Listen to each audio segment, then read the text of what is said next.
Hey guys, welcome back. Thanks for being here. This week's episode is being brought to you by Karen Suter, one of our good friends and author of Bloodbought. She just had a new episode come out with Ezekiel. The podcast is called We Need to Talk. It's on YouTube, so go check that out. Her book is amazing, man. Her life story, bro, let me tell you what, man, this woman's life story. So I didn't know that Canada, prostitution's legal in Canada. Really? Yeah. And that's crazy. So she was actually, the Lord saved her from the sex industry, man. Oh, that's awesome. And worked through her while she was at work. Wow, dude. And was able to witness to other women, and like other women have left since her leaving. So it's been an amazing, her book is amazing, man. Bloodbought. So guys, go check it out. www.bloodbought.net. Dude, check this book out. It will amaze you. For me, it was honestly, I had to take my time to read this book, bro, because for me, my childhood, I did experience some trauma and stuff, man. Yeah. So in her book, she talks about some of the trauma she talks about a lot of the trauma she goes through. And so, man, sometimes some spots are really hard to read, but super good book, man. But today, guys, we have Alex Hopson, good friend. Another also good Broncos fan. Come on, man. I mean, there's no one else. We're about to start the season here. We got preseason coming up. I'm excited, man. I can't wait. Hopefully they're going to make something good this year. I thought last year was going to be the year. I thought we finally brought it back. We did. We won't talk about the end there, though. We won't talk about that. Well, we'll leave it at that because the year hasn't started. We're not going to put nothing on it. I think it's going to go great. But I wanted to sit down because you have a heck of a testimony, man. I just kind of want to see a few things I want to hit today, man. Is one, what was life like growing up? Yeah. Two, you had a huge surgery in your life that you went through. And three, you're an entrepreneur, successful entrepreneur, and it's not easy. But some people may look from the outside and be like, oh man, it's just so easy. And the life of these guys or that guys, and they might talk about it, but really, bro, people don't know the true struggle. We're humans too. Everyone is. Yep. So I know it's not easy. But you do it. And I ain't talking about the rivalry, the numbers growing, people embracing reform theology. It's not a trend, just a product of consequence. Told to shepherd people, lead them to scripture, common sense. Look, it's pure buffoonery inside the church. Was made to be a haven for truth. Some sit down where liars lurk. No improvement in times are worse. I'm pointing to the sky, observe. According to Christ, it's a sign of birth. Look, how you believe in God and not what's written. Like certain chapters don't align with your vision. So just some points I wanted to talk about today for sure. But I just want to start off with what was life like growing up, man? Yeah. No, man. I like to tell people is a very, very cookie cutter childhood, man. Nothing crazy really happened. We had a very good life from my perspective. Looking back, years later, being very close to my parents, having conversations with them, I never understood the struggles they were going through at the time. It never impacted me or my brother. We had a lot of financial hardship that I wasn't aware of. So as a kid, I was just any ordinary kid. I mean, I was playing outside. I mean, hanging out with my brother. We just grew up a simple life. My dad was a fireman.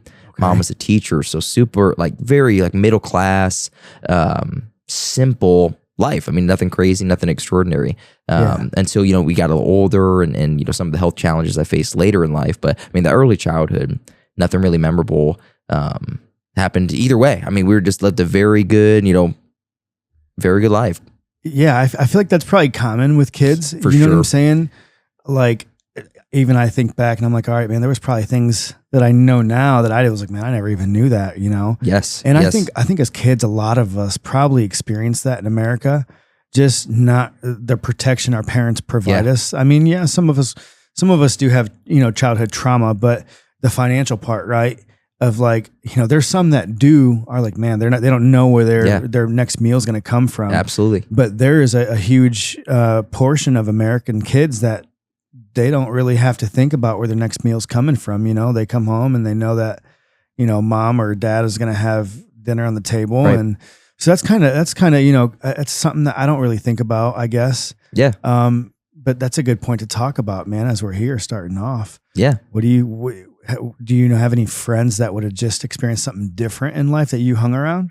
Oh, I mean, absolutely. I mean, there was a lot of friends in my life who again, in the moment as a child, I guess you don't realize those things. You don't pay attention. You just see people at school or out, wherever you're at, and don't think about what they're at home. But looking back, I can see so many cases around me where we all look to be at school living a very similar life, and so I would just assume the life that I had, where I just went home and played and all that. All the good things that I had in childhood, everyone else would just experience, but they didn't. And looking back, I can see there were people around me who I'm like, okay, well, this makes sense looking back why they had these experiences. This makes sense why, they dressed a certain way or something happened. It wasn't the child's fault. There were things at home that, to me, I didn't think twice about. But you can look back and see that there were definitely people that I grew up with that were struggling way further than I had even realized. Sure. Yeah. Now, your next thing you said is your dad was a firefighter. So I also was a firefighter as well. Okay, I didn't know that. Yeah, a lot of people don't. But so you experienced what it's like to have someone gone 24, 48 home, 24, 40. Yep. So what was that like, not having your dad home for 24 hours at a time? Man, it was strange, but it's just something that you just kind of get used to. He was a fireman for 15 years, so it was something that we just got used to. It actually was harder in some. Like we talk about it now, how holidays and certain weekends and certain events, he missed some of that. It was just the fact that every third anything he would miss because of his rotation. So every third Christmas he'd be gone, every third Thanksgiving he'd be gone, every third Easter. So that could be a challenge, but they didn't allow us to feel that weight. We didn't really feel that weight. We would. If he was going to be gone on Christmas, we would do everything on Christmas Eve or some other arrangement to make that work. But I actually have a lot of fond experiences of it on the other way, because we could take longer trips or we could go on more vacations, because he would only have to take, if you hit it right, you only have to take 1 day off and you get 5 days. Like you could hit it a certain way, so where it worked out. So I thought his schedule was always kind of cool, and he obviously had helped him build some other things. In his free time that he got to do a lot of other stuff with us and with the business. So okay. Oh, so you guys had already started an entrepreneur back then. Yes. So, he started at the tail end. He was really busy then. Oh yeah. Yep. Okay. Yep. What was that like during that time? Yeah. Well, it was great for me because he kind of started getting into flipping houses and buying rental property when I was, probably 13 or 14. I remember he had talked about it for years prior to actually doing it. I mean, many years. And he finally did it, and he started going on that journey. He started flipping houses, and I would get to help him. At the time, we have this running joke in our family: if Dad tells you to help him for an hour, it's going to be an 8-hour day. Just get ready for it. And he would do that. We'd have those experiences. So as a child, I was again a little frustrated at times, just having to go and help and do things. But it benefited me beyond even belief, and got me interested in what I'm doing now, and enabled us to get a head start and do other things. So yeah, he was super busy, working all the time, but I got to help him and do other things as well. So you probably know some construction then. I know how it gets done. If you give me a hammer, let's just say don't give me a hammer. It's not going to end up good. But I know how to get it done. I can say, hey, this needs done, or I think that needs done. But you actually asked me to do it. Not a good idea. Gotcha. So how old were you when you actually had a kidney transplant? Is that correct? Yep. How old were you when that happened? Yeah. So I was 19 when I had the transplant. So actually I was 20 when I had the transplant. But I actually got sick the first time around when I was 16. So it was kind of an ongoing process. I have a rare autoimmune disorder that started affecting me when I was 16. And it was just randomly onset by a skin infection. Had a random run-of-the-mill skin infection that anyone can get, and it just happened to trigger an autoimmune response, and then everything kind of went downhill from there. And it's like some rare. It's HSP is what it's like abbreviated as. I can't even pronounce the actual name of some rare thing, but I was 16 when it first started. Things started kicking off. How'd you notice? Like what happened? Yeah. So I started out just experiencing some symptoms, just kind of cloudy urine, some more things, similar things to that. But I didn't think anything of it. I was a teenage boy. I was not worried about anything else, man. We were just having fun with my friends and going out and doing everything. And I ended up just for some reason was finally brought it up to the family, and we were like, my dad, again, EMT fireman, was like, bro, that's not healthy. That should not be happening.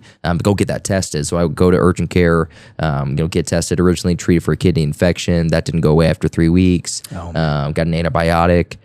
Just, basic regimen. Still didn't go away after a couple weeks. And then I developed a pretty extreme skin rash. It was, just on the limbs. It was kind of like raised. It was almost like kind of scaly. It was super weird.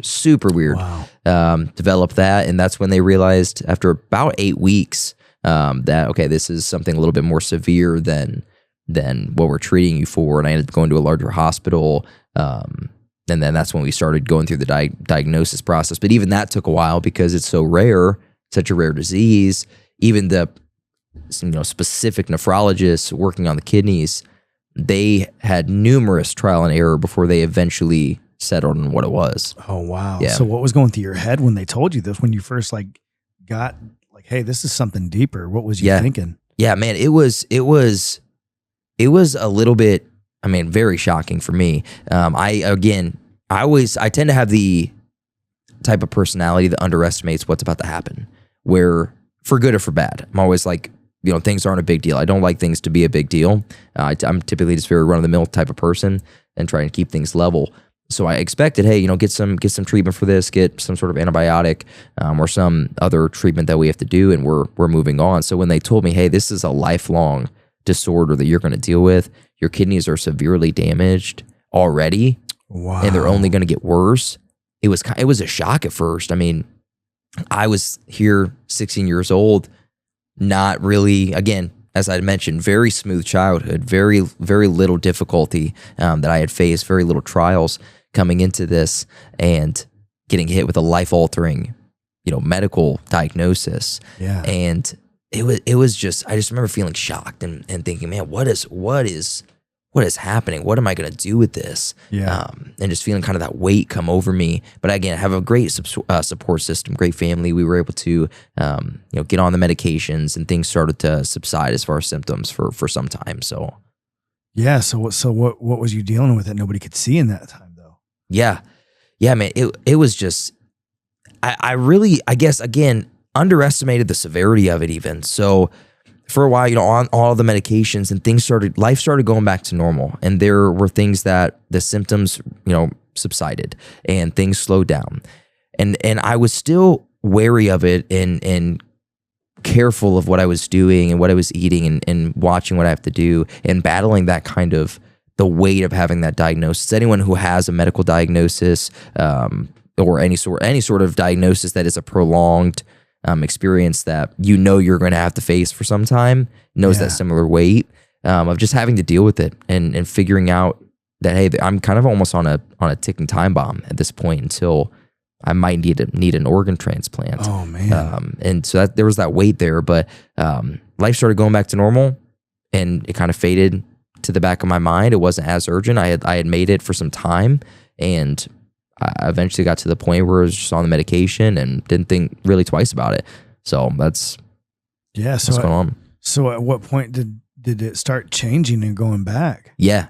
So it was about 3 years later, and actually, of course, again, underestimating what was going on. I started having some minor symptoms that ramped up very, very quickly to the point where it was like very, very dangerous. I remember being on a Reagan, who at the time we were just dating, now my wife. We were up in Muskegon, Michigan at some music festival with her parents, some like Christian music. I don't even remember what it's called, but we were there, and I remember just laying. It was like we were on the grass watching, the music, and I probably napped 6 hours. Just on and off. I was constantly going to sleep. I was just felt exhausted, and I had a whole night of sleep the night before.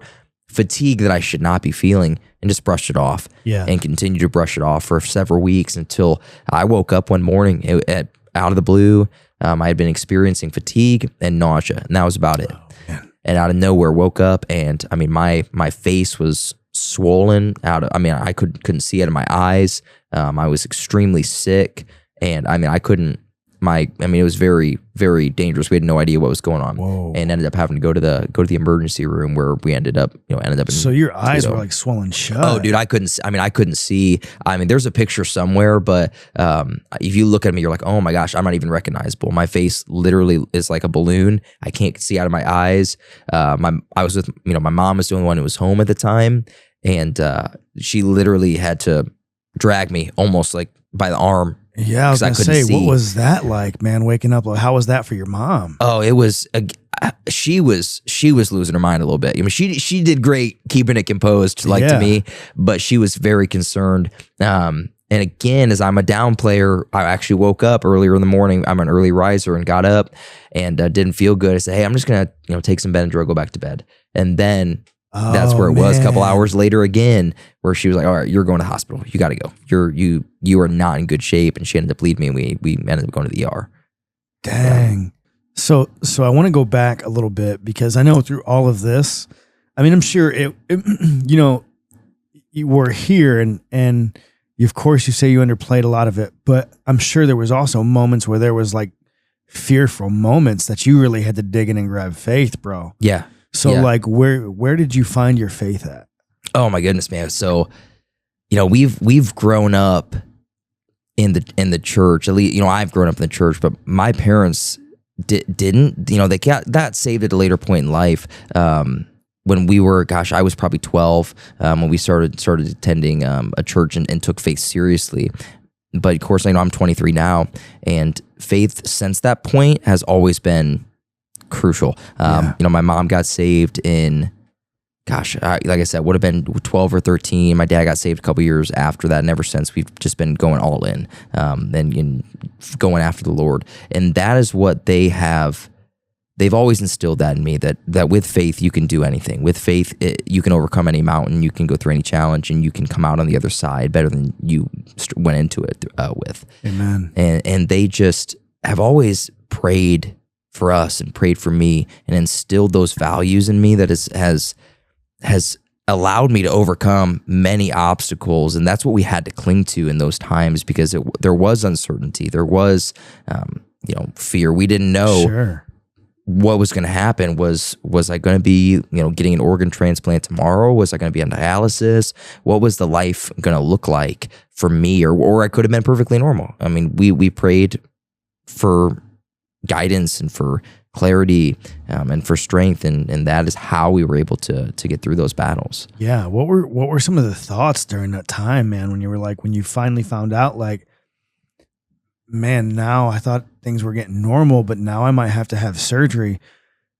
Going back now, like, what was a thought that was playing through your mind that kind of that was fearful, you had to grab onto faith with and redirect your mind to God? I had to so when I got re-diagnosed and they told me, hey, your kidneys are gone, I only had 10% of my kidney function remaining, period. So at 19 years old, I was on dialysis. Mind you, the average dialysis patient is in their 60s and 70s. So, I dropped the average age in there down by quite a bit by being in these different clinics. So I'm this young guy, 19 years old. I'm on dialysis 4 hours a day, 3 times a week to start out. And it progressed even further from that on hour-wise. But what I remember being dropped off at that dialysis clinic for the first time. Yeah. And we prayed before I went in. And my mom was with me. She prayed for me. We prayed together.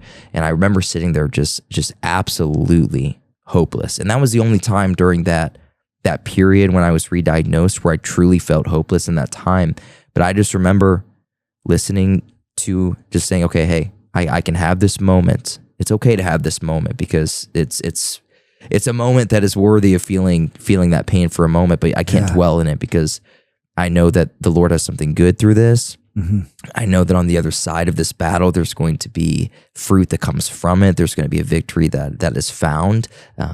So we allowed myself to have that moment, and from that moment on, I just listened to what the Lord told me and clung to Him dearly, in every aspect. A daily prayer, daily reading the Bible and staying close to His Word, daily covering myself in His Word and in music and worship to Him.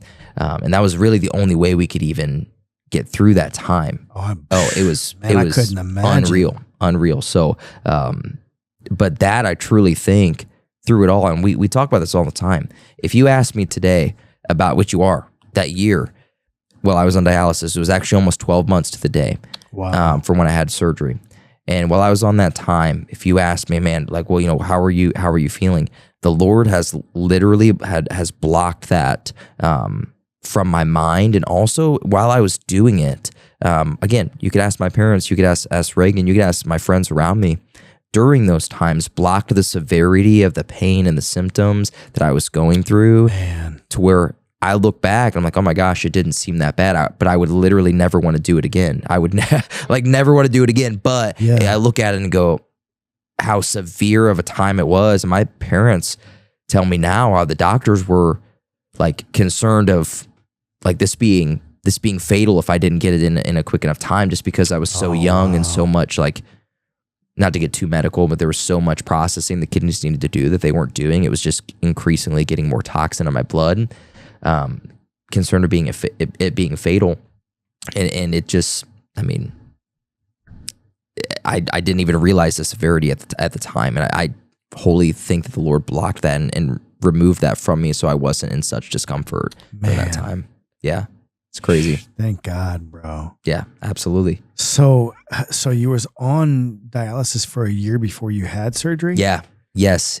And that's quick in the organ transplant world. So like when you're getting a kidney transplant, for me, a year start to finish, which we didn't know this going in. I mean, we all naively, I went on dialysis in September of 2022, and we were thinking, expecting, praying that we would have a kidney and be done by January. Everyone was like, you're out of your mind. That's not happening. And it didn't happen. And it wasn't, you know, and we were disappointed, and we had those tears that were shed in that battle, that we went through that. But a year from start to finish is quick. There's people that are multiple years on lists. Oh man, I didn't know that. Yes. Oh yeah. From start to finish. That's even if you're younger. I mean, if you're in once you're in your 60s, they start weighing the point where, if it even makes sense to put you on the list.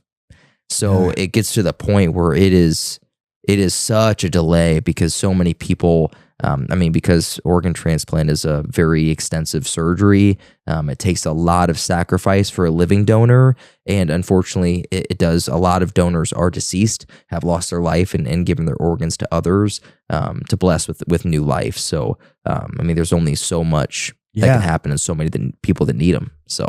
Wow. And so when they finally called you, what was that like for the family? Yeah. Well, more yourself. Absolutely. Yeah, man. It was interesting, because we had over 25 people sign up who were willing to get tested and be donors. Yeah. And it was hard. It was actually hard for my family, because my mom, my dad was the wrong blood type, so he couldn't donate, and he wanted to very badly. And that was very hard for him. Both as a father and as a former fireman, you understand, from being in the military and the fireman, not being able to, he wanted to come in and save me and wanted to come in and protect me. But that was a battle that he had to fight through, and he had to work through. Then my mom got tested, and she was not a match. She made it fairly far in the process, but her body would not have functioned well on one kidney. So they, in the last moment, in the phase 3 of the trials, they do that, and they said, no, you're not a match. You can't donate. So that was another blow to her as a parent. And my brother was too young, so he couldn't donate. But my uncle, you know, he ended up getting tested as well. We consider that a blessing, because although he wasn't a match, he ended up finding cancer that he wouldn't have found otherwise from that testing. So that was, you know, again, kind of a disguised blessing there to find for him. So we went through a lot of people, but 25 people signed up, which is a lot. The hospital was blown away. And we got a match.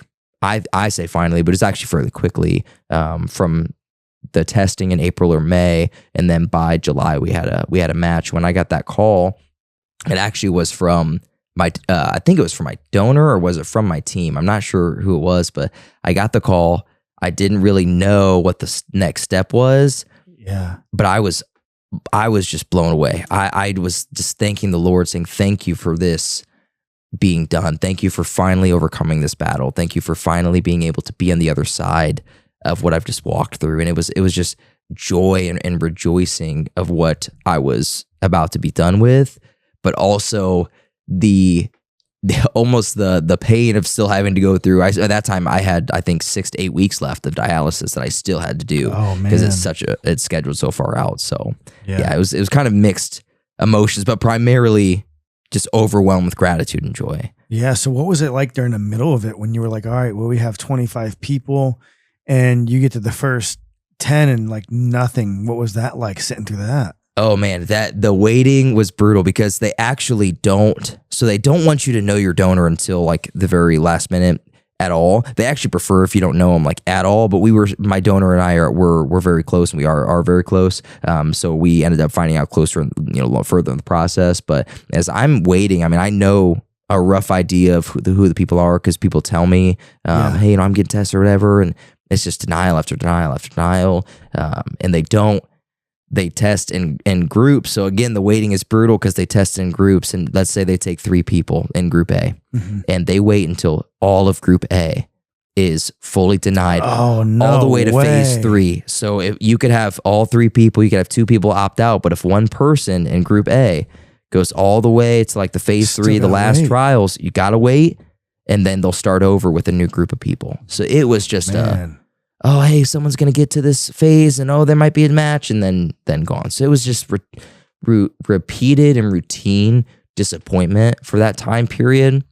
I'm just, oh my gosh, like holding out hope, then got to go back to dialysis and I got to go for longer because it didn't work out. And just continuously on that path of just disappointment until finally, it all ended up, clicking and worked out. So how many houses did you guys as a family have at the time in the rental business? Oh my gosh, we had nearly 100 at the time. Man. So it was a lot. It was a lot managing. You guys were really busy. Yeah. So it was great. This was about the time when my brother started coming in the business and ended up working out great timeline wise. But we had just closed on some property about a week before, a fairly large package at the time. We had just closed a week before I actually went to the hospital and got sick. And then went on dialysis. So then you had a whole new, acquisitions you're working through, and then all the existing management you have to do. So it was a challenging time as far as business wise as well. But I had a good team. I still have a good team who was able to help me manage it. But it was a challenge. And really, I mean, I ended up, and I expressed my gratitude later too for a lot of our residents who rented with us too. They were super patient during that time when I was sick, understanding, hey, things might take a little bit longer for responses or have appointments, things like that. So we wouldn't have been able to done it without my team, without our residents being patient as well. So it was awesome. That's a blessing. Yeah. So what was it like prepping up for the surgery then? Oh yeah. So it was, honestly, it wasn't awful. I had a ton of testing to do. So they tested me a ton. The worst of the batch was I had a ton of blood tests. Okay. When you're a dialysis patient or you have a kidney issue, or really any major medical issue, you have to just get used to blood draws. It just is what it is. I've been getting my blood drawn about every week or every other week for about 5 years now. So I mean, it's just something that I always will have to deal with and always have. But they took, over 30 vials, during that testing. So I mean, I was shot from that testing. So. But other than that, it wasn't terrible. It was just a lot of waiting. And then we, had to do the typical pre-surgery stuff, fast and all those things you got to do. But just the anticipation, I wasn't even nervous. I was just excited. I was like, whatever it is, whatever the recovery is, it can't be worse than dialysis. So I'm good. I'll be all right. I went into it, and the surgery it was a rough couple days after, but I was out of the hospital 3 days after. So it wasn't long. I mean, how long did the surgery take? I think it was 5 hours. It was 5 hours. So it was long. I mean, I didn't know how long it was. I was on anesthesia. So that was good. Yeah. But long waiting period for the family. We had a lot of support, a lot of friends and family who came up and came in and out, and it was awesome. But it was a longer surgery. So. I bet. I couldn't even imagine. So what was it like when you first came to? Oh man, they laugh at me because I was just out of it, man. I was out of it. And I was in pain, and I was all these different things. Then of course I wanted water, and they couldn't. I mean, I couldn't have water, so I'm like dry and I'm in pain, and everyone was like, "Oh my gosh, he's so miserable in bed." It was kind of sad, but I kind of look back laughing and just thinking like, oh my gosh, like they all saw me just acting a fool under anesthesia, just being dumb.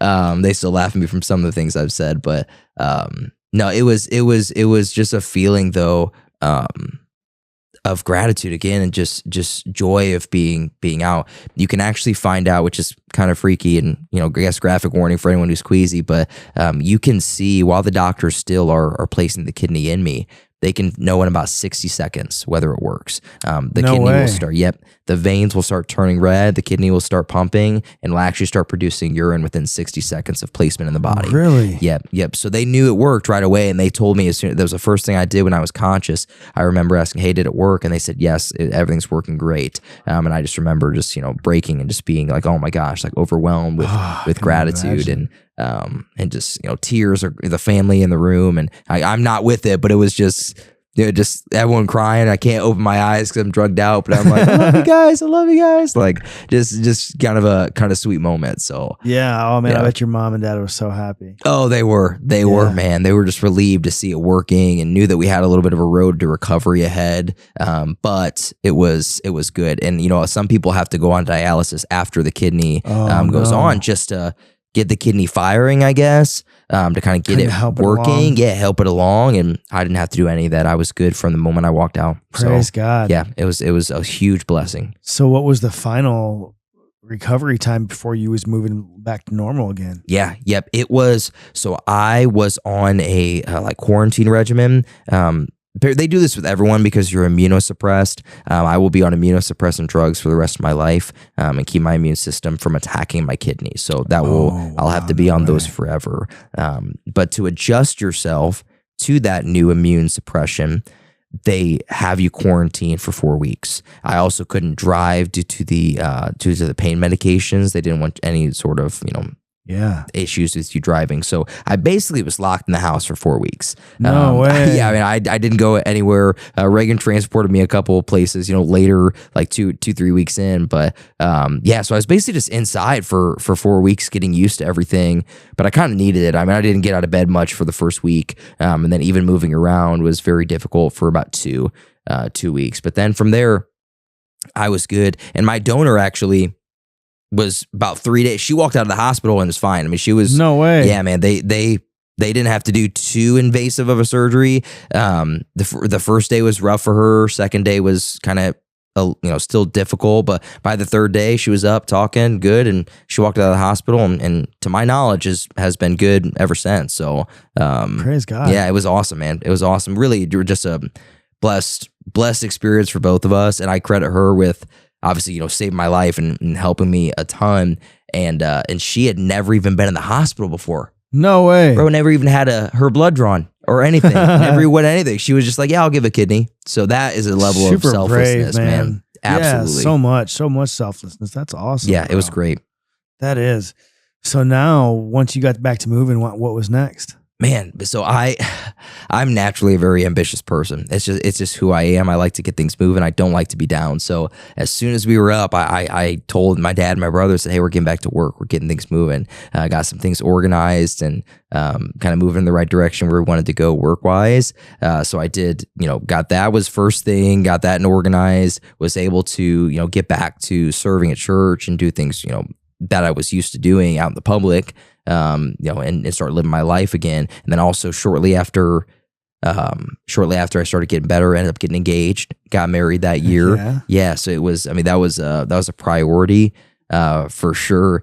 Reagan had only been, I give credit her with a ton too. We'd only been dating for 5 or 6 months when I had gotten sick, and she was my caretaker. So I told her, I said, as soon as I'm better, now I'm like, you have, not that you had to prove yourself, but you have proven yourself as a loyal and selfless woman. So I want to devote, the rest of my life to you. So that's when we ended up getting married, and been history ever since.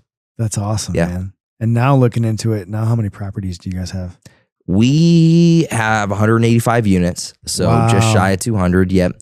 And then a couple other businesses as well, insurance company, laundry business with several laundromats and the dry cleaners.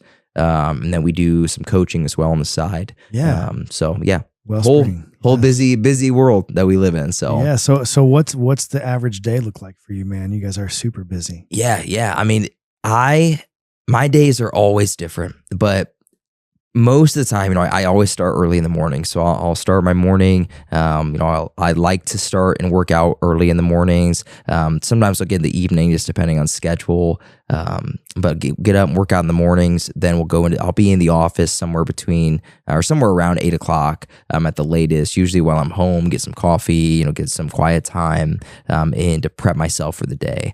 And then I'm getting, and basically from 8 o'clock until 5, I'm meetings, get things organized. It can vary. I'm meeting with people, different investors, different partners. I can meet with our team, get things in order, handling all sorts of different calls, fielding different calls for different emergency issues or maintenance issues, coordinating capital projects. I mean, right now I'm running all sorts of different hats. I have a great team who's helping me, but I run a lot of different areas. Sure. Spend a lot of time with my dad strategizing and figuring out where we're going to go. But yeah, I mean, it's my calendar can be totally different day to day. It can be pretty nuts. I understand that. So let's talk about something real, because there's a lot of new entrepreneurs coming on every day, right? New businesses. And it's just, for example, what you went through and still trying to run a business as you're sick. Yeah. So there's days, even for myself, man, there's been days where I'm like, I've had a bad day and I'm like, well, I have a recording tonight, but even though I had a bad day, I still got to put a smile on and try to do my best in this show. Yeah. And I'm sure it's the same for you. You've probably had some days it's like, I don't even want to go into the office. Yes. But we have to push through, man. What is something that you use to help you get through them days that nobody sees, man? Yeah, absolutely. I credit I credit my parents for my faith. I mean, I just have faith, and that I truly believe in my heart that the Lord has given me this mission. He's given me gifts and equipped me to do the exact thing that I am doing. I think that building these businesses and building my family's legacy is my calling and what that he's placed me on this earth to do. So I use that as motivation to move myself forward. That's what motivates me. But then there's also some days, and you understand this, some days that motivation doesn't matter. It doesn't matter how motivated I am. Right. I still don't want to do it. And that's where I also credit my parents, especially my dad, for building discipline in me, where it doesn't really matter how I feel. I have things to do, and things don't get done unless I'm there. That's right. And things don't get done unless I choose every day, whether I'm tired, whether I'm sick, whether I'm happy, whether I'm sad. It doesn't matter the emotions. Emotions don't matter. Emotions don't lead me. My discipline leads me that I need to get things done. And from there, I can achieve results. Yeah, I think routine matters a lot. Man, at least for me. But then there's a problem I have in that, because I'm such a routine guy. Yeah. You ever had one of your days where your schedule gets thrown off? Yes. And then I feel like, oh, this is awful to want to get through, because I feel like, man, now I'm out of routine. Yes. Do you ever have that? Oh, yes. My routine, my morning routine is very, very, important to me, of getting up. I'm a little bit of a clean freak, so I always am particular about getting my morning shower in, making sure that's more of a decompress ahead of the day thing for me versus anything. Always, particular about that. And then from there, from my drive from there to the office, I always listen to worship music on my way there, and I do it by myself and quiet. I just listen. I listen to a full song, and that's how I prep my morning.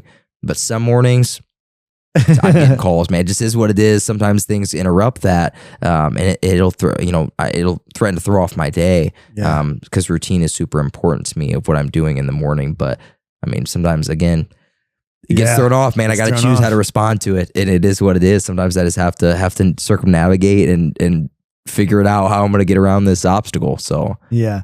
So what's one of them days look like?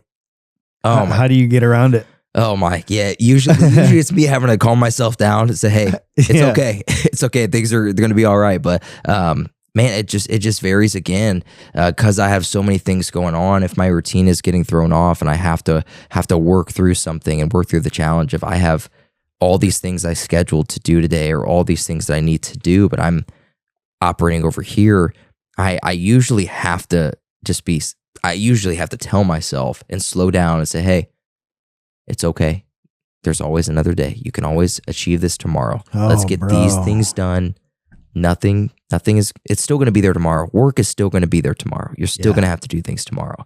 It's okay. Let the flexibility breathe a little bit. I'm just such a rigid person. I literally have to tell myself that. No, I get that. Yeah. And it's the redirecting of our thoughts, because man, sometimes it's hard for me too. Cause I'm like, sometimes when I start a project, I don't like to quit in between the project. Yes. But there's been times where it's like, well, the kids, they got sports or this. And I'm like, well, all right, like, Lord, like tomorrow's another day. But I think that's like a thing that you have to learn to kind of work through. Like, because I've, of course, this year we have someone scheduled every week. Yeah. Record, you know, so which is great. It's great. But at the same time, man, you know how life comes in between, and now sports, school's getting ready to come back in. Yep. And so it's always, I feel like it's, the word I'm looking for, it's like there's, the fulcrum point, right? Yeah. And like you're the fulcrum point, especially when you have a family and a business, and even if you don't have a business, just with work, life, family, trying to balance it all out. And it's like you have to move that fulcrum point so slow, because it's, you know, if you move it too fast, it'll topple over one way, or you go the other way, it'll topple over the other way. Then you feel like in a mess. Yes. You know, and it's like, all right, well, hold on. And then it's like, I feel like myself personally, I've had to like go back to scripture. Oh, yes. And be like, all right, just peace be still, man. Oh, yeah. Yes. Because I feel like good night some days. You know what I'm saying? Yeah. Yeah. There's a lot of things that and again, we talk about this often. I couldn't imagine navigating the sort of life that I live with the chaos that's naturally built into it. Very similar for you. Yeah. I couldn't imagine not having faith and not having scripture to rely on, and not having the truth of the Bible to rely on, and letting God's word permeate me when I'm in those difficult situations. Come on. Navigating without him in these chaotic life situations is almost unfathomable to me, because that's what I lean on. It's my crutch to rely on to get through all of these different chaotic situations that get thrown at me. Yeah. Yeah, no, I totally get that, man. And the enemy, he'll make you question everything some days. Yeah. Yes. So it's like a constant thing of wanting to redirect, or especially like with your spouse, bro. Yes. Because, man, thank you for that. Because there's some days, but I think it goes both ways, man. Like there's some days like I need her encouragement to pick up, and then there's days like, you know, I need to pick her up. Yeah. Yes. And it's like, shh. But you guys run a business together as a family. So what's that like? Oh man, you know, it has its challenges, but I think it's perfect. We spend time together. We build something as a family together. My entire family's in the business. So, you know, myself, my wife, Reagan, both of my parents are involved, and then my brother and his girlfriend are involved. And all of us work together, and I think it makes it special. It makes it hard sometimes to separate personal boundaries from work boundaries. Sure. It makes there's always that overlap. I personally don't believe in work-life balance. I believe in work-life integration, that just because of how our business runs. Yeah. But it can make it challenging to try and have a work relationship and a personal relationship. Yeah. At the end of the day, sometimes those challenging work conversations that every single person, whether you run a business or you work or whatever you do, you will have challenges with people. Yes. Those don't just stop when you leave at 5 o'clock out the door. Mm-hmm. Those follow me home.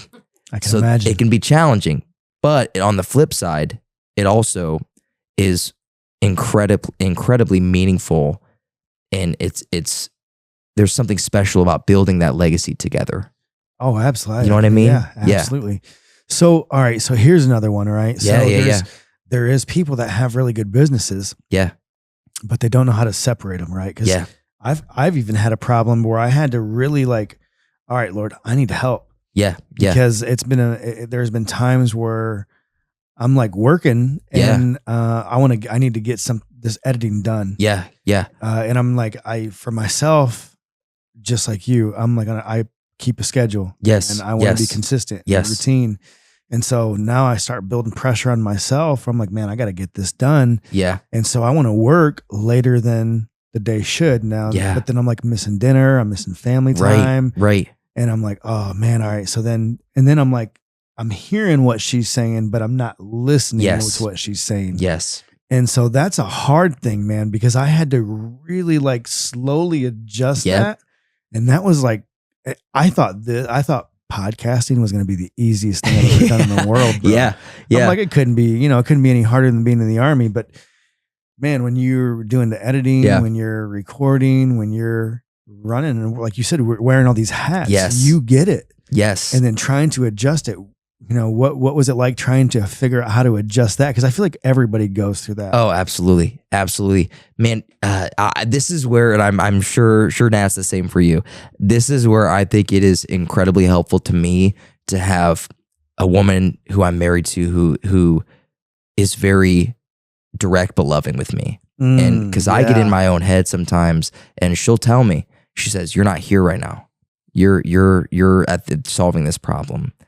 And like I said, probably very similar. And she'll tell me, "Hey, you're off doing these things." And she's great at being patient with me as well, because she understands what it takes to live the life that I live, and what it takes. And I was very, we had a lot of those conversations before we got married of understanding what that looked like and where we both wanted to be at. And so she understands that and acknowledges that with me.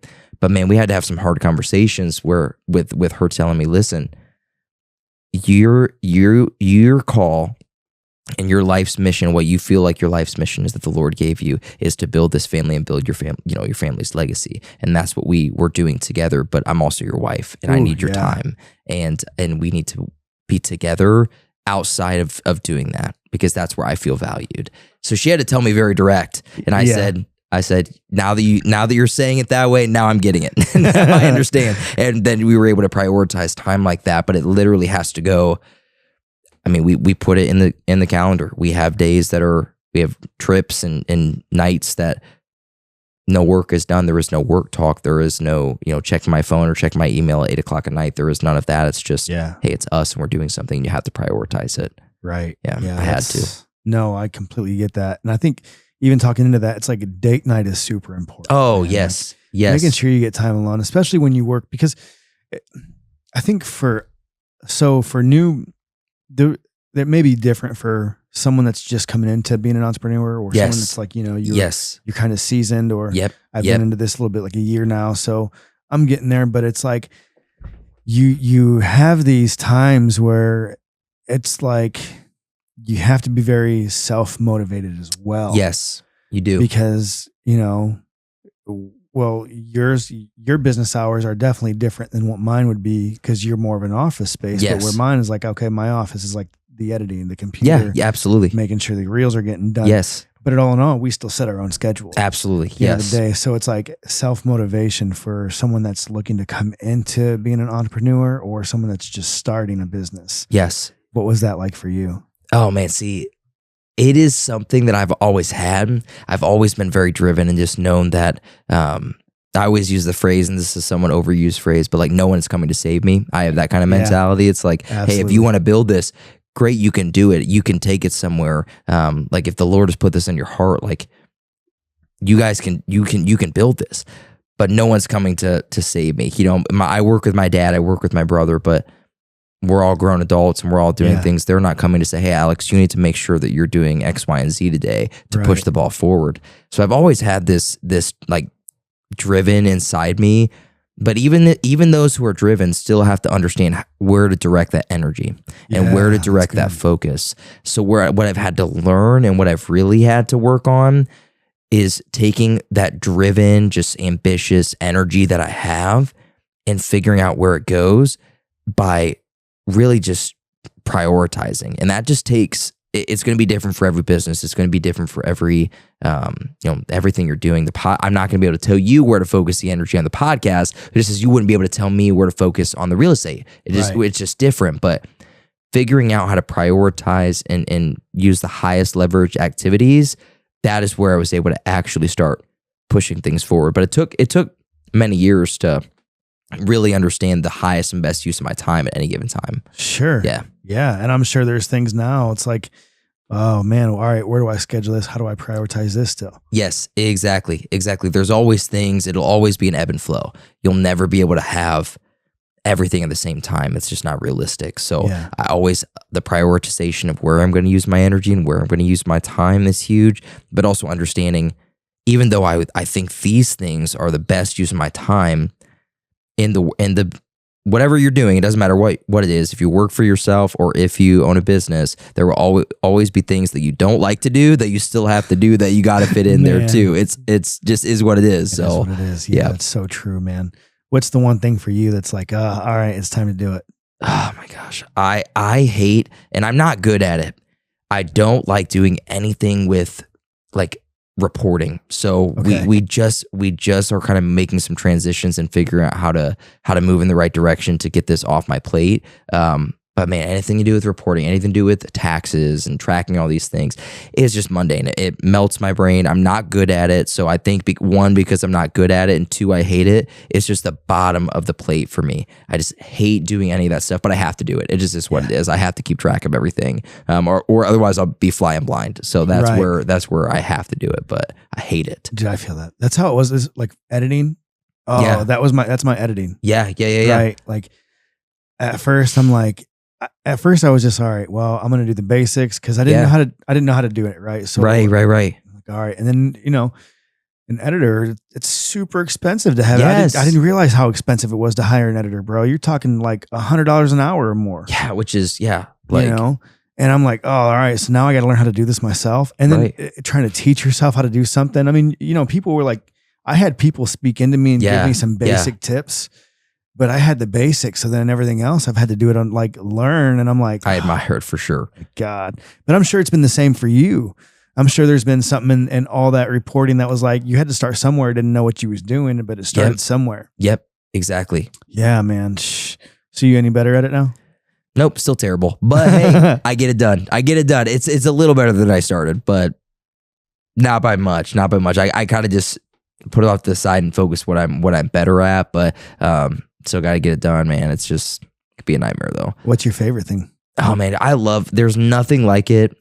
My dad actually laughs at me. He calls me, and this is a little bit of a crazier term, but he calls me a deal junkie. I love to find deals. I love to find opportunities. I love to find any opportunity I can do. One of two things is either add an acquisition or add something more to our holdings that makes sense. And just really, I love to negotiate. I love to make something work, and make a deal. Or I also love to figure out how to refine what we currently have and make it better. Those are just my two favorite things. I love to say, okay, how can I improve these processes, or how can I find something new? And that's just what I'm constantly doing. And I try and spend 80% of my time there. And I think that's the highest and best use of my time most of the time. Is spending most of my time there. That's awesome, man. Yeah. And you've always been like that? Oh yeah. Yes. And I just have always loved it. There's really anything like it in the world of closing a deal and getting something done. Anyone who's in sales or anyone who is in something similar to what we do will understand there's just no feeling in the world like it. And I've just always loved doing that and finding opportunities and seeing value where other people don't see value, and finding that and saying, okay, hey, this property, maybe, this certain thing, it's kind of getting into the nitty gritty of the numbers, but saying, all right, this thing here is being overpaid or it's undercharged, or actually maybe if we move this and that, there would be value here that someone else isn't seeing. I just get obsessed with that. So to the point where my dad's like, dude, you gotta like get out of the spreadsheet a little bit. And you're like, you're getting a little bit too much. I don't even understand what you're saying right now, dude. Like, go outside. So we'll get to that point, but no, that's where I just love it, man. I love it. When was the first time you made a deal? How old was you? Oh, how old was I? The first deal I did, my dad had led the majority of the projects of actually. I started out just doing like the grunt work. I started painting apartments, like doing like the basic stuff. Yeah. It was actually when I first got sick, I started doing that because I was working in retail, and again I was on immune suppressants. So, and that was during COVID. So, and it was like a new thing. So the doctors were like, I really would not like you in retail. So I said, okay. So I quit, started working for my dad. He had just a couple duplexes, and I went to him, I said, Dad, Like he wanted 10 units by the time that I graduated high school. I would have been like a sophomore when I told him, or sophomore, junior. And I was like, Dad, like your vision is too small. We can actually grow this even further. So he was leading the majority of the projects at that time. And when I told him that, he said, okay. He said, if you want to do it, let's go and figure it out, go make some deals. Yeah. And then we ended up started doing that. The first substantial one I did was, it was 15 units. We only had like 35 at the time. So it was a huge deal. And I told my dad, I said, we can get this done. I sent a letter out to, I saw some YouTube video that said, hey, send letters out to people. I said, all right. So I sent this letter out to a guy who'd owned property for a long time, said, hey, I would love to buy what you might have available. No clue if he was going to respond. I put my phone number on it. I signed it, left him a little personal note. I still do this today, and it still gets good responses today, where I'll leave a little handwritten note on top of the typed letter so people know it's not like just a mail blast. And he responded, and he called me. He said, hey, this is actually one of the best. I get letters like this all the time. This is one of the better letters that I did, and I felt it was worth a response. I have 15 units total. You can buy as little or as much as you want. Here's what I want for them. And I said, okay. I actually didn't expect you to respond that quick. So I was a little overwhelmed at first, but I went to my dad and said, hey, this is the numbers. He said, all right. He goes, like, put the deal together. I said, all right. So I handled all the negotiations. We handled the going back and forth on the numbers. We were able to get him down to a reasonable price and ended up making an offer, ended up accepting it. And we ended up moving to a closing, got financing approved pretty easily, ended up bringing on a partner to help fund the purchase of the down payment. And rest history is still on the assets today, the same partner. So yeah, this is my first one, and only ever started growing from there. So that's awesome. Great. So now what does it look like? What, as far as deals now? Yeah. Now are they faster, slower? Oh, they're much faster and much larger now. So our largest one we had was a 50 unit apartment complex that we were able to get, that I got from actually was talking to a guy buying an 8 unit. I was trying to buy an 8 unit off of a guy.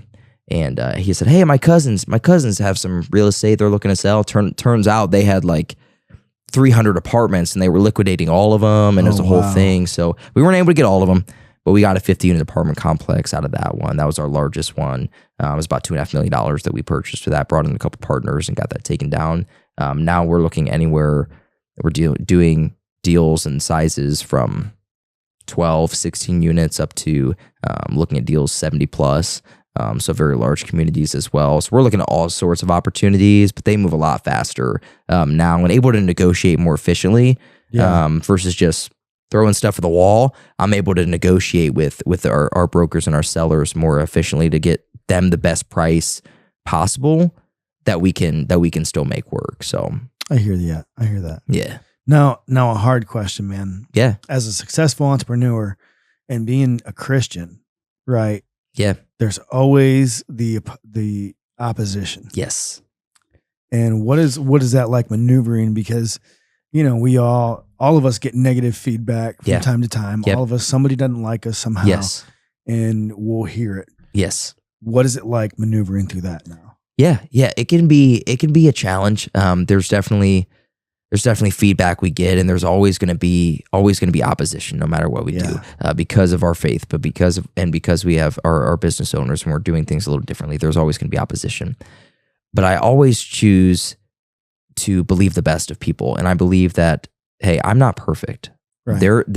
I could easily have done things wrong to offend someone or to hurt someone, but I'm always open to a conversation. I keep myself very open on those things. I'm always open. Hey, if I offended you, if I hurt you, if I did something wrong to you, I want to know about it and I want to talk.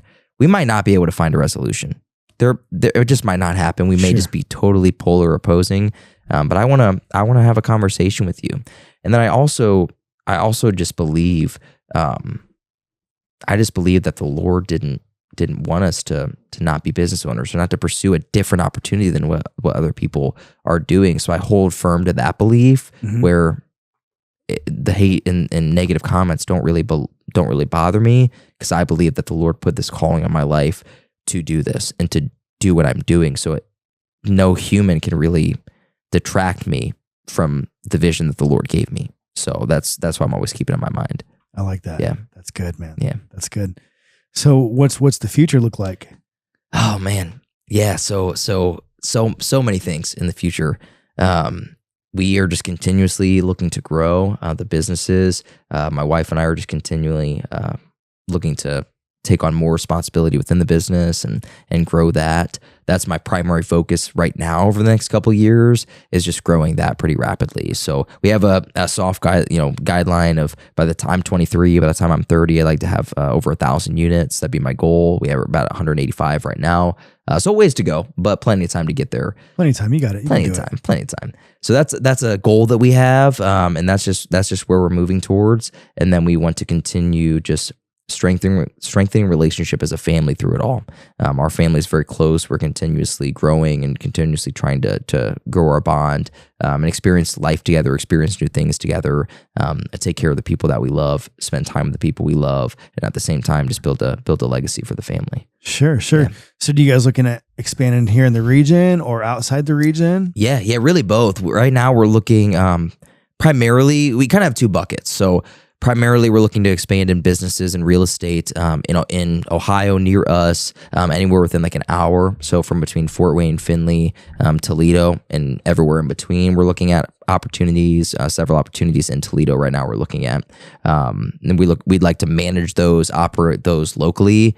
And then we have a couple partners in Texas and in Alabama. So two of those markets that are different to us, but similar in some ways. Yeah. And we'd like to expand there as well and kind of plant some feet there. I think Texas is a great market for real estate. In Alabama, we have a lot of like relationships down there through the church. Yeah. So we'd like to plant some roots there as well. So that's what we're looking at. Yeah, that's awesome, man. Yeah. There was another question I wanted to ask you here. It slipped my mind though. Oh, that's what it was. All right. So what's a good advice for someone that's wanting to get into real estate? Yeah, great question. A lot of, so in my opinion, real estate is actually one of the more accessible businesses to get into. It doesn't take anyone being super smart. I'm not a genius. I don't have a college education, and we've built something pretty successful. If you're going to get into real estate, you just have to understand that it can be a challenging business to get into. Mm-hmm. If you're going to start, you need to find something that requires some work. So you need something that's going to have some renovation, and you need some advice on how to get in, because like I did it with my dad and I did it together, and we were a sounding board. Doing it alone is very hard. So kind of finding a mentor or finding a sounding board, understanding that what you see on HGTV, the super nice units, you're probably not going to get those starting out, and you have to be okay with that. Yeah. We've moved up to nicer, but it took 8 years of doing it to get into some nicer units. You have to be comfortable with doing some work. You have to renovate. You have to get your hands dirty. Yeah. So yeah, being a mentor, being willing to get your hands dirty, and then also understanding that it is a long game. You are not going to get rich from real estate overnight. A lot of people see TikTok and Instagram and they think, oh my gosh, like this is awesome. This guy's a multimillionaire in property. Yeah, he either had partners, like we have a lot of partners that helped us acquire a lot of this, and we're both, doing successful. We couldn't have acquired nearly where we're at now without partners that have helped us. A lot of people don't see the behind the scenes of the TikTok. You might see that someone has 1,000 units, but how much do they own of that 1,000 units? So they only own a 5% stake. Okay, well, that's way different. So you have to understand it's a long game. Sure. You can get very wealthy in real estate, but it does take time. Takes time. Those are the three things that I would think. And I'm sure are there's huge, hard times, man. There's probably times always. that you people don't, like you said, you don't see. Yeah. What's one thing that you had to, of course, Christ, right? Yes. But what is something that you really had to talk yourself out of on them hard times before? Oh man, yeah, that's a great question. I all the time, if you're an entrepreneur, you own a business, or you're an investor, whatever it is, you've all had these conversations with yourself where, why don't we just quit it, sell it all, get it out of here, and go back to doing something called, like, what am I doing with my life? But I just have to, even this morning we were talking about, in our office, we were telling one of our insurance agents, and we were just having a conversation, and he asked me, he was like, what's running through your mind through these different challenges? And I told him, I said, every time that I have a thought of quitting, every time I have a thought of, what am I doing? This didn't work out. This failed. I failed here. This blew up. This emergency happened. When those thoughts plague my mind, the Lord reminds me that he's with me, and he comes in and he literally drops things. We've had 4 things that I told my dad. I said, I have no idea how I'm going to solve these things. I said, I need a couple days to think about it and figure it out, and we'll get into it. And within 24 hours, at all 4 of those issues, the Lord miraculously solved without me having to have any sort of problems. And it was during a period of doubt where I was thinking, oh, I don't know if I can do this. I got to solve these problems. I don't know. And he instantly took it away. And I told my dad, well, to me, that's confirmation that I still need to continue this path, and I'm not done yet. And I can't quit yet. So that's how I battle through those different things. And that's funny because, you know, I feel like patience during them times,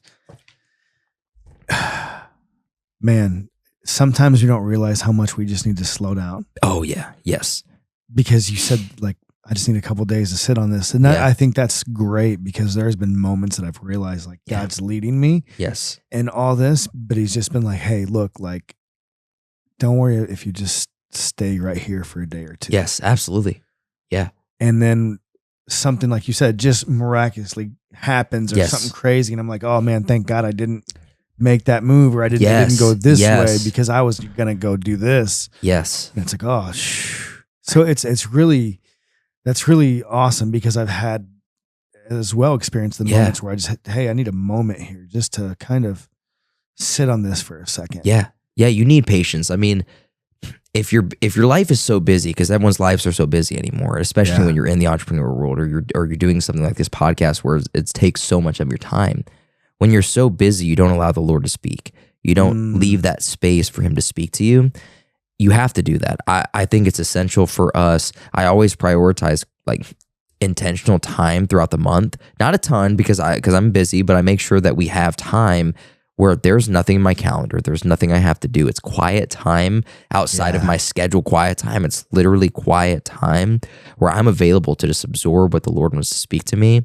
And we all, my dad, my mom, my wife, we all have these times as we're in leadership roles and we're building things where at the end of the day, we're building this legacy for our family, but it's not my business. It's the Lord's business. Amen. The Lord is doing things through us, and I have to be willing to not let my mind try and steer, but let the Holy Spirit steer and be obedient to what he's guiding us on. That's good. Yeah. That's good, because man, we don't drift into purpose. Yeah. You know what I'm saying? Yep. And so we need that, because if not, you're right, man. I mean, although God is with us, he'll get us out of it. But man, sometimes we can put ourselves in situations. Absolutely. Like, well, I should have waited, or, you know, if we're not taking that time just to pay attention and sit for a second. But I think that's super important, man. That's a very important thing. And I've even realized, like, for myself, it's important for me, like, I to take at least a day or a weekend off. Yeah. Because in this business, it's like, it's 24/7. Yes. People want reels. There's constantly scrolling. Yeah. Yes. You know, like we were just talking about it, and she's like, well, how many times a day do we post? And I'm like, well, it's supposed to be 4 times a day. Yeah. Yeah. You know? Yeah. And sometimes, like, if I don't schedule it, I'll miss, and I'll have 3 times a day. Yeah. And it's like, you know, but then I have to realize, like, hey, you know what? It's okay. Cause I can be hard on myself and be like, you know, be real critical. Like, oh man, dude, I missed it. But then I had to be like, you know, well, look, I'm doing this for God anyways. And if I'm doing it for like the numbers or whatever, like I'm missing something. Right. You know, if I'm paying too much attention to the analytics, then I'm going to miss something else that's truly important in my life. Yes, absolutely. You know, so taking that time just to sit, and even I think reflection is so good. Huge. Especially for business owners. Yeah. Man. Because let's face it, we all, like you said, no one's perfect, man. Nope. So every day, some of us, we may have a mess up. We may have a failure. Yes. We may have, of course, every one of us has a sin. Yes. So that time just to be like, all right, well, I need to sit here and just kind of being quiet. And I think that's so hard for people these days. It is. Yes. Just to sit in quiet time. Yes. Like people have to have background noise on. And I'm like, I know. I can't, sometimes I just need it to be silent. Yes. Yes. Reagan always laughs at me because I'll not every time, but I'll find myself just going to the gym and working out, and I won't bring earbuds or anything. I'll just sit there and work out. She's like, what are you doing? Like, it's kind of weird. Like, there's people doing jujitsu on the mats over here. You're just kind of like working out with no earbuds. They probably think you're a little strange. I'm like, you're probably not wrong.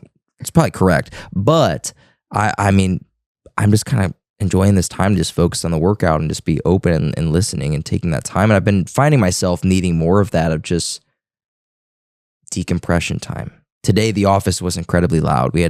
Everyone was in here. We which is a blessing. It's something that we've prayed for, of having a team that all really likes each other, gets along, a busy office of good things happening. It's all good things, but it was very loud.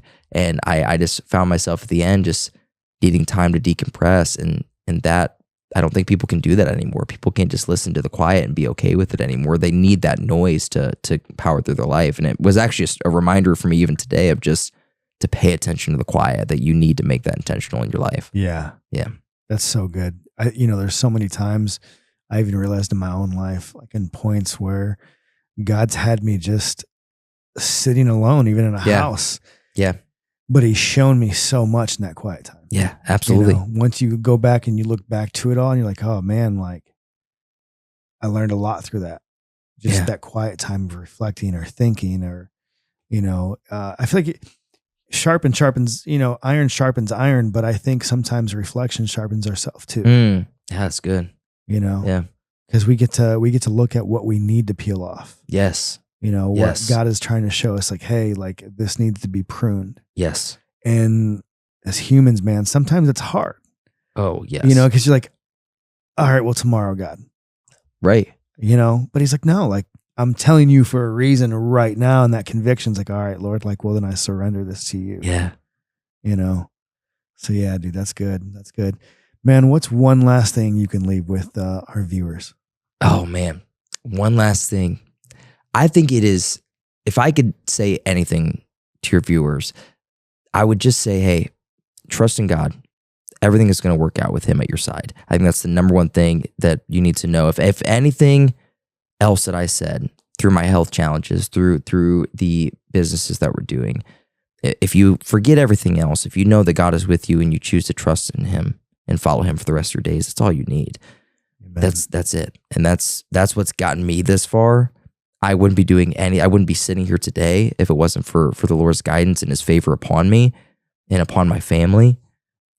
And that is what I think people need to take from these conversations, is ignore everything else. Ignore, the success, ignore the businesses that we've grown, ignore, even the health challenges, as long as you get that God was in it all. That's it. That's good. Yeah. Alex, thanks for being here, man. Absolutely, you have an brother. Awesome story, awesome testimony. Thank you, man.